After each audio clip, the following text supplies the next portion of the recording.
Good evening, everybody. My name is Juan Rodas. Today we have center back Canadian Ang from Ghana as well, Nana Attakora. Nana, how are you from Oakland Roots? What's up, brother? How are you? I'm good. I'm doing good, thank you. How about yourself? I can't complain, man. I can't complain. Times are tough with this COVID nonsense, but Yeah, I'm healthy, so nothing to complain about. exactly. And same as well. And to start off the interview, Nana, I've known you for a long time when you were with the Quakes, and thank you so much for taking time out of your day. But to start the interview, if you could talk to us about your upbringing in Ontario, Canada. Yeah, like you said, I grew up in Toronto, Ontario, Canada. Similar city to Oakland, where I'm at right now. Very multicultural. Grew up there just playing soccer. Spent the majority of my life there until I actually moved out to San Jose, where I met you in 2011. So yeah, of course. And then obviously, as a little kid, were you the type of kid to play different sports, or was it just mainly focused on soccer, the beautiful sport? No, that's a great question. I played football competitively. Oh, wow. I stopped playing that because it was kind of dangerous, concussions and all that. Yeah. I played basketball as well growing up, but soccer was my main thing that I stuck with. Mm-hmm. And obviously coming from African heritage, it's the biggest sport in Ghana, right?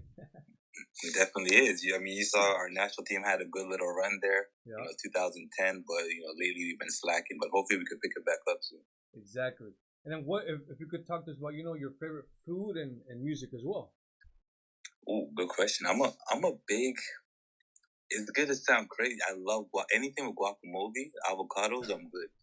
I'm good. So like being in California, that's been huge for me because that's all over the place here. Yeah, basically guacamole and I'm chilling. Favorite music? I'm big on lovers rock reggae. Oh wow, okay. Lovers rock reggae. Yeah, so that's huge for me. Game days, that's all I listen to. Just the relaxing vibes. Anything that just could calm my mind. With all the stuff going on in this world, I'm all for it. Most definitely. Your favorite artist? My favorite artist will always be Nipsey Hussle. R.I.P.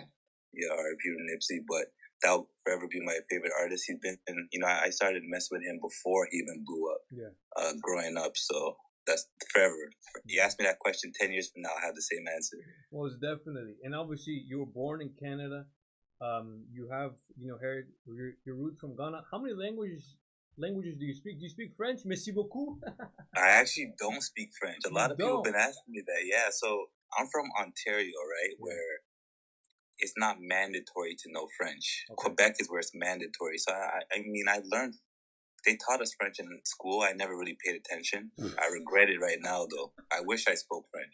Yeah, of course. And have you ever given thought if soccer wouldn't have been your profession, what would have been your profession? Yeah, I'm big into real estate. Oh, wow. Yeah, I'm big into real estate. So if I wasn't a soccer, it's also easy to say that now because I learned about real estate while playing soccer. So yeah, that's a good question. I don't know. Maybe a lawyer. I feel like I'm very good at backing up my facts and sticking to my truth. So maybe a lawyer. Yeah. If I who knows? Good question. Exactly. And then obviously you have roots from Ghana. Was there ever consideration playing for the Black Stars? Was there any any talks with the federation for you getting called up before you actually did debut for Canada? So I did talk with somebody at the federation, but it was after I already played a FIFA competitive match with Canada. So there was nothing I could have done at that point. But before that, I spent my whole youth in Canada.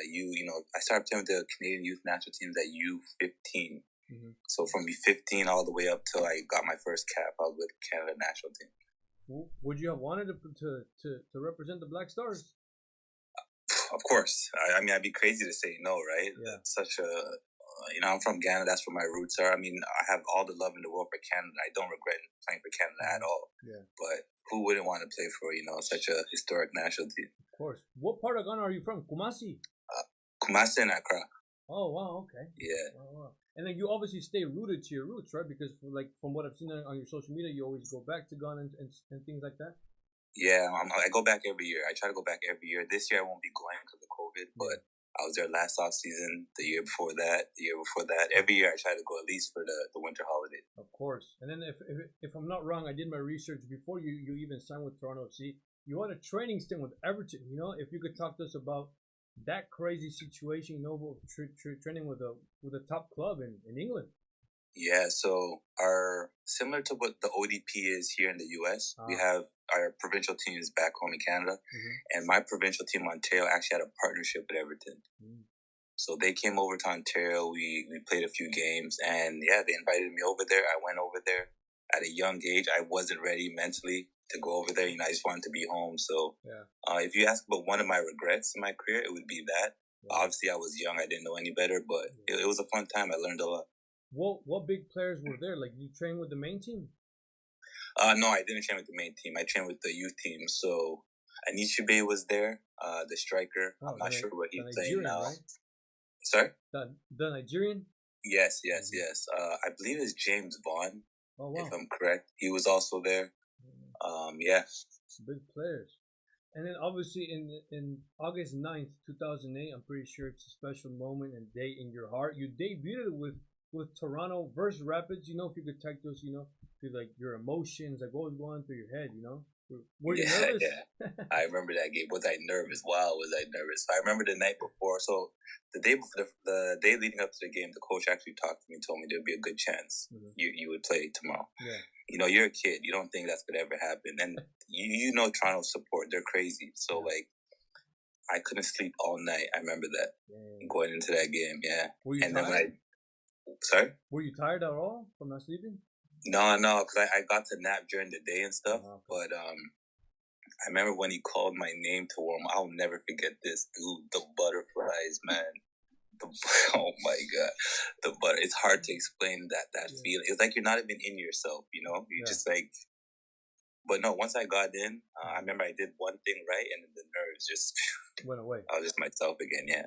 Well, literally, as you touch the ball, everything just goes away, right? It just goes away, yeah. It's just the anticipation leading up to it, you know. But once you touch it, you do one simple pass, it all goes away. Of course. And obviously, you played many years in Toronto, in your hometown. What does Toronto mean to you? Toronto's everything to me. Like, Toronto raised me, you know. My experiences made me who I am today. Yeah, I'll never forget what Toronto has done for me. The person I am today is because of Toronto. So, yeah, I owe everything to the city. I'm thankful for the city, and yeah, it's gonna always be home for me, always. Most definitely. In 2011, you get traded to the San Jose Earthquakes here in the Bay Area, and you had a second stint in 2013. If you could talk to us about, you know, your time with the Quakes. It was the first time with the Quakes with a culture shock. You know, coming from the East Coast, coming from Canada, whole other country to the West Coast. It was tough. I remember coming here the first week, and everybody was so like. And I'm not saying people aren't friendly on the East Coast. People are definitely friendly, but here it was just like it was kind of weird. Like, why is everybody talking to me? Like, you don't know me. Like, everyone was just super friendly out here. It's like, hi, how are you? And I'm just like, this is a weird place. But no, the weather was great. I remember that year I suffered a few injuries. I actually came into San Jose injured. I remember, yeah. So it was hard for me to get going with the Earthquakes that year. But yeah, no, I loved everything about it. The weather. Once I got comfortable, I got to start meeting people and going out and seeing the area. I mean, I've been back 3 different times, so it must have been, you know, something was right. Of course. Who was your favorite teammate? On San Jose? Simon Dawkins. Ah, the Englishman. Yeah, Simon Dawkins. Me and Simon grew real close. Yeah, that was a very good guy. He's a cool dude. You know, I wish we could have spent more time together there, but you know, we still have that friendship. You guys still talk and everything? Yeah, once in a while. Not as much as I'd like, but we definitely still connect some, here and there. Of course. Who had the best and worst fashion in the Quakes locker room?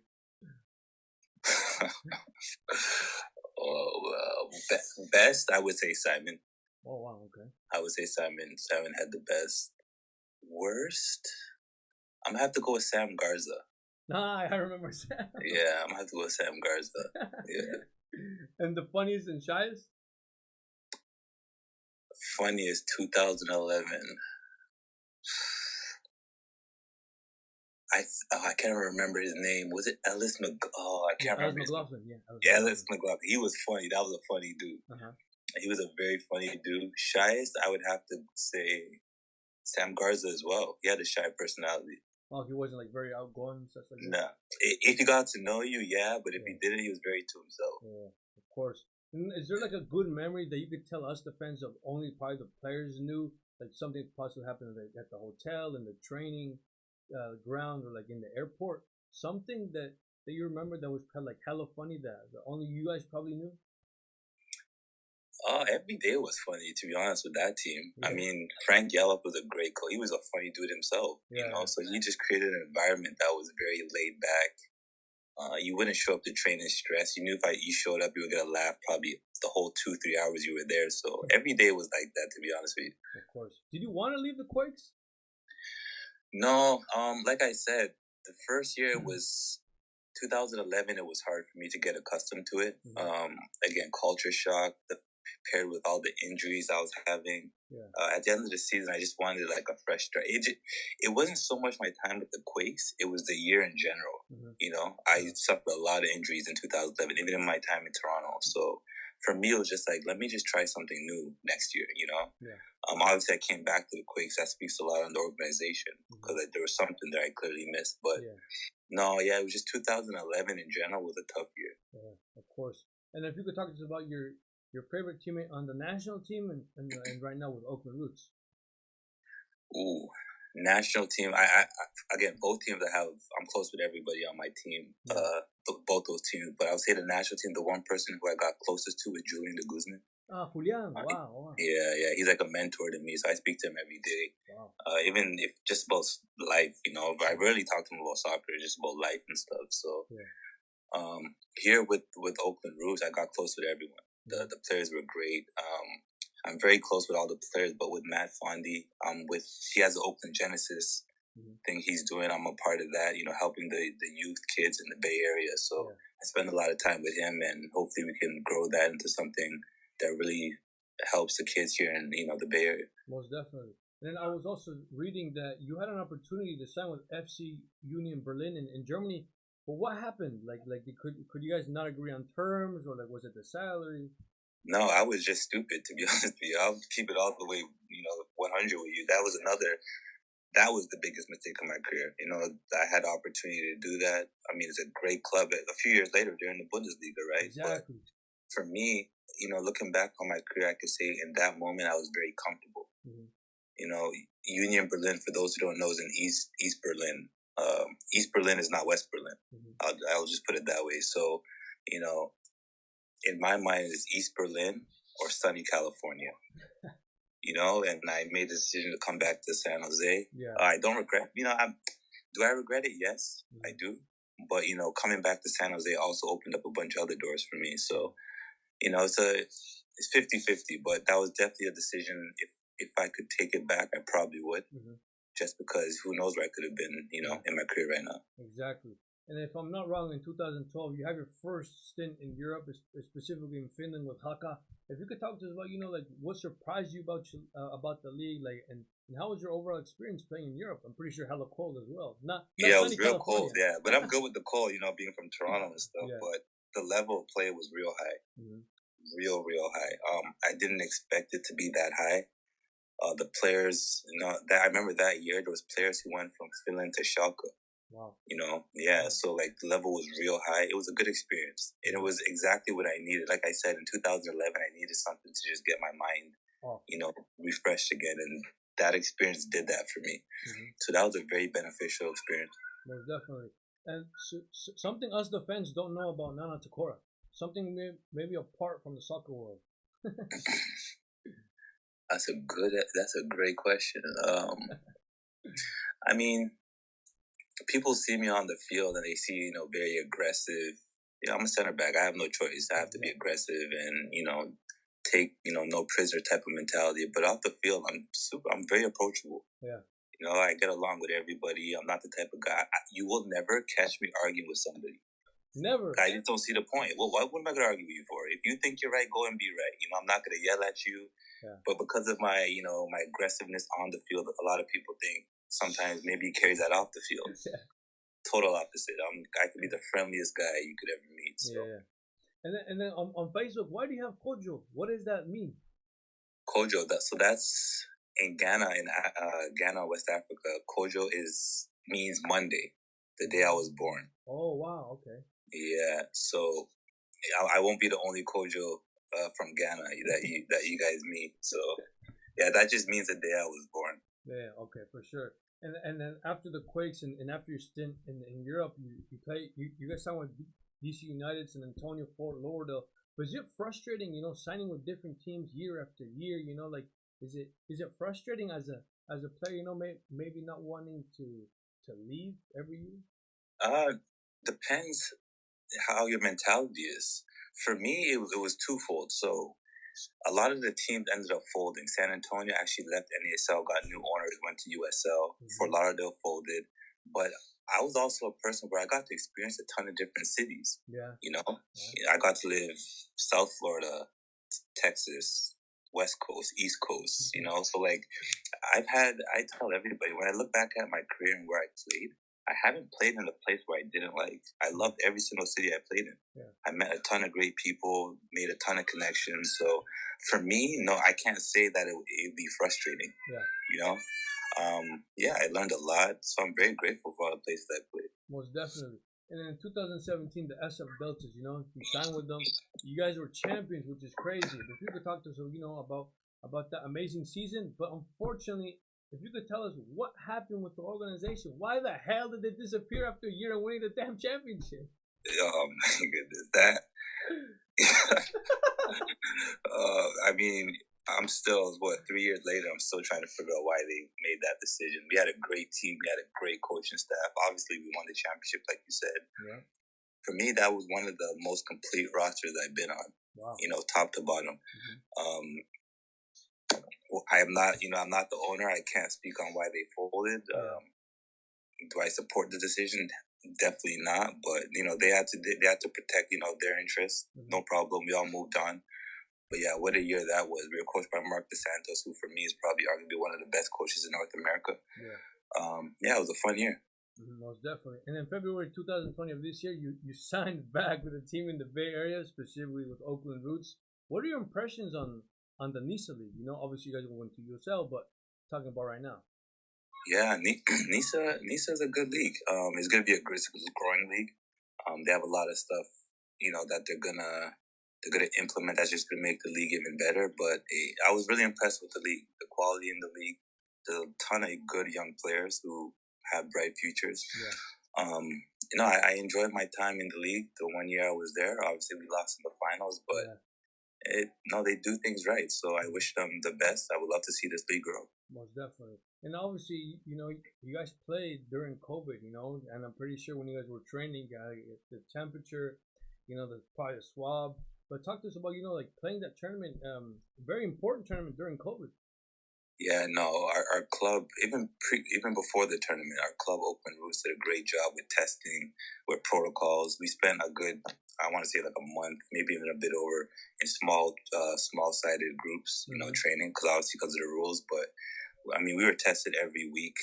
We had no positive cases, so like the club did something right, yeah. And to be able to do all that during COVID and still keep the group together, all credit goes out to the club, because I don't know how they were able to do that. But it was tough. It was tough. But I will say, getting back to playing really helped, because being away from family and friends and inside, 24/7, no soccer, it was tough. It was tough. So no, it was great. The club did a great job to get us, back to where we're at. And then obviously making the final, but unfortunately, losing. What are your what do you think you guys could take from that final? I mean, you gotta look like in a year. Technically, it's Oakland Roots' real first season. Yeah. Right. It's not no real first season. COVID. We were off for 4 or 5 months. Yeah. A group that's practically brand new. Yeah. Yet you could make a final. Nowhere do you ever think that would happen. Yeah. The fact that we were able to go to the finals, in itself it's a huge credit to the players, the staff, the club in general. Yeah. But I'm a competitor. Obviously I wanted to win. I do feel like we had the team to win. Yeah. I feel like we lost the championship like ourselves. But I'm a positive thinker. So the fact that we were able to do it, we got to look at ourselves and clap for ourselves. We did a hell of a job. Of course. And then obviously a couple of weeks ago, Oakland Roots announced you guys will be moving up to the USL. So better competition. A better league per se. What are your thoughts on this? Oakland Roots are doing big things in the Bay Area. Yeah, I think it's going to be great for the community first and foremost. Yeah. Oakland, if you've been following the club, it's more than just a soccer team. They're there for gender, racial, social equality. Excuse me. They're doing a lot of stuff in the community. So for the club and the platform it gives the club to continue to do these things, it's great. USL is a fast growing league. I think it's the fastest growing second league in the world right now. Wow.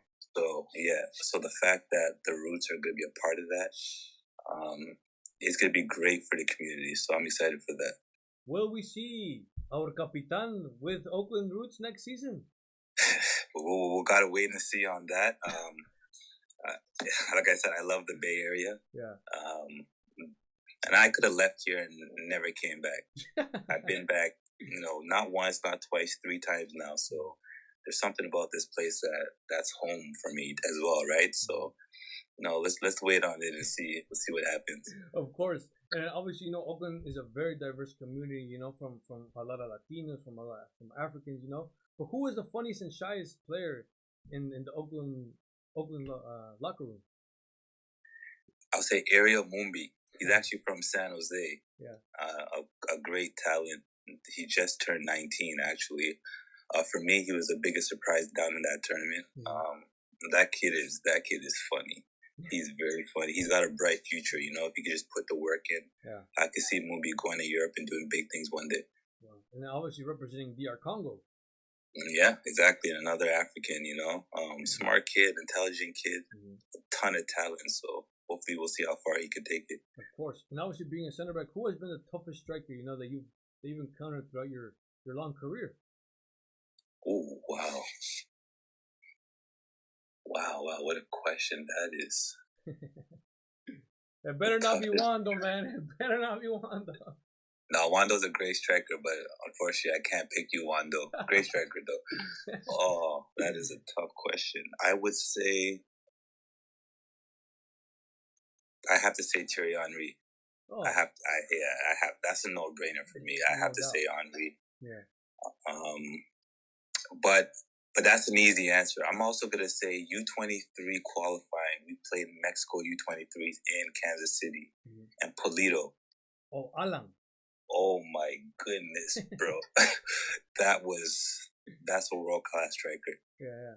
He's doing huge things right now with Sporting. I'm not even surprised. That's a world-class striker right there. Wow. And the biggest trash talker that you faced? Biggest trash talker. There has to be somebody. There has to be a forward, No, there definitely is. Biggest trash talker. Eddie Johnson. Wow. Are you serious? Eddie Johnson. That's my boy. That's like my brother. That's what I'm saying. That's my brother. But I played against him, and when we weren't boys like that, that boy can talk. Really? Yeah, Eddie Johnson. Yeah. Damn. He knows how to get into defender's head. Did he get into your head or no? I mean, I'm mentally tough, so I was able to block him out, but he's very good at what he does. Of course. Then January 31st, 2010, I'm pretty sure it's a special debut as well for you. You debut against the Reggae Boys, against Jamaica, How was you representing your country, in front of fans? And, if you could talk to us about that. Yeah, I remember that one as well. That trip was, in general, one of my favorite trips. I was one of the younger. I probably was the youngest player on that trip. Wow. We were coached by Stephen Hart, who did coach me U16, U17, U18 national team. So I knew I was very comfortable with that squad. All the older guys were very accepting of me. And yeah, he just threw me in there, I felt like the way he did it was perfect too. Like, go figure it out, Yeah. It helped me man up. So it was a good experience as well. Jamaica was very good. Yeah. But we were also good too. It was a good experience. Favorite game with Canada? Sorry? Favorite game with Canada? I'm going to say U20 World Cup against Chile. Oh, wow. Yeah. Did you guys win? We lost 3-0, but the players on that Chile team are the same ones playing with the men's team right now that are doing wonderful things. So Vidal, all those guys, they're all there. So you played against Arturo Vidal? Yeah. All those guys were there. So was Alexis Sanchez part of that squad? He was, but he didn't play. He was too big time to play. Like, he didn't need to play. That Chile team was nice. So you tell me that you played a World Cup. U20 World Cup. But that's still huge, man. Yeah. How was that experience? No, that was good. It was in Canada as well. So wow. The fact that we got to do that in Canada was a big thing. Mm-hmm. And then obviously, you know, when everybody arrives to the national team, it's different vibes, right? Like, let's say, for example, if it's a youngster, I'm pretty sure he has to do like a crazy song, like singing it in front of everybody, right? Like, if you talk to us about that, you know, like that's crazy, right? Yeah, that's exactly what you said. I had to do that as well. So you get to see people you haven't seen in a while. So no, it's fun. It's very fun. Most definitely. Have you given thought, you know, what will you do after soccer? I'm going to stay in soccer. I have to. Soccer's been my whole life. So, you know, I could retire, but I'll definitely be in the game somehow at some capacity. Mm-hmm. Most definitely. Best center back in Canada and Ghana soccer history and at the national team level. Best center back in Canada right now or? In general. And for Ghana as well. Kind of hard, huh? Very hard. I'm going to say Jason DeVos for Canada. Mm-hmm. And Mensa. I'm a big Mensa fan. I'm sure he's more the new school. Yeah. He's more new school. But I'm a big fan of the way he plays. I think he's going to be unbelievable in the future. Mm-hmm. Most definitely. And obviously, you won 3 championships, you know. Canadian Cups, if I'm not wrong. How was it winning 3 cups, you know, under your belt? No, they were great. In Canada, the Canadian Cup is a big thing. Mm-hmm. A lot of the clubs take a lot of pride in that. So, you know, the rivalry with Toronto, Vancouver, Montreal. Yeah. So to win 3 of those, and some of them in the fashion we won it, I'll never forget these memories. So I take a lot of pride in that. Mm-hmm. For sure. And obviously Canada is huge right now, you know, with the national team, you know, with Alphonso Davies being considered one of the best left backs right now, and Cavallini up top. You know, but if you could talk to us about, you know, the Canada national team and what have they done right, you know, after a long time coming. What I would say, and credit goes out to the CSA, the Canadian Soccer Association, but credit also goes out to the Canadian MLS teams. Mm-hmm. They've invested in, you know, their academies and their youth, and now you're finally seeing, like you said, Alphonso Davies, all these players just. People think they just come out of nowhere. No, it's years and years of these MLS teams investing in the youth now. So I tell everybody, like, when Canada beat the US a few months ago, I'm like, don't sleep on Canada now. You see Jonathan David moving for a huge transfer fee. Like, we have those players now. You know, we'll be able to compete with the US's and the Mexicos. So it's going to be interesting next couple of years. Most definitely. And do you think African teams, if they did it right per se, do you think African teams would be one of the best teams in like talking at international? For example, Alphonso Davies, if he would have played for Liberia with Darlington Nagbe, like, come on, man, like, you know what I'm saying? Like, do you think African teams would be like insanely good? I think so. Well, look at Ghana 2010. Mm-hmm. You know, that team was unbelievable. I mean, minus Suarez doing what he did, that's a semifinal team. That's a top 4 team. Yep. So, like, there's a lot of talent in Africa. I just feel like once they do figure out what they need to figure out, it could be scary because Africa, they produce a lot of talent. So too much. Yeah. Was there somebody that you admired as a little kid, Nana? Marcel Desailly. The center back, right? If I'm not wrong. French? He was French. Yeah, yep. He's actually African as well. Yep. But he was the reason why I took to defending.